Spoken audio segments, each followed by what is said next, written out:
So how do you get your Safari to show up on your iPad? If you are new on this channel, make sure you subscribe and you're not going to miss anything important. So the Safari should most likely be available on your iPad by default. You can access it, but it is possible, or it might happen that it simply doesn't work or it doesn't show up, right? So at first, just go all the way to the right to find the app library where all of your apps are supposed to be located. You can even use the search feature to look up Safari right there. And if it shows up, then fine, you have found it and accessed it. But if you still cannot see your Safari, you need to get it to show differently. So you then go to the settings, and then you need to find the screen time section.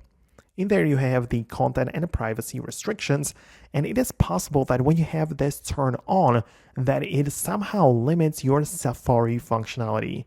As you can see in here, we have some allowed apps and features, and it is quite literally possible that Safari is turned off right here, or that you have some other things like other restrictions in place for specific websites or some, web restrictions. So ideally, if you don't need any of them, I would just turn it off completely, wait a bit, perhaps even restart the iPad, and your Safari should then most definitely show up and be available to be used. So I hope it makes sense. I really just wanted to show you because there are a lot of people struggling with this, but if there is something else that's going on, like you still didn't manage to find your Safari, then let me know about that below in the comments. It's possible that me or someone else might know the solution to your very specific problem. So go ahead and do that. Thanks a lot for watching, and I'll catch you later.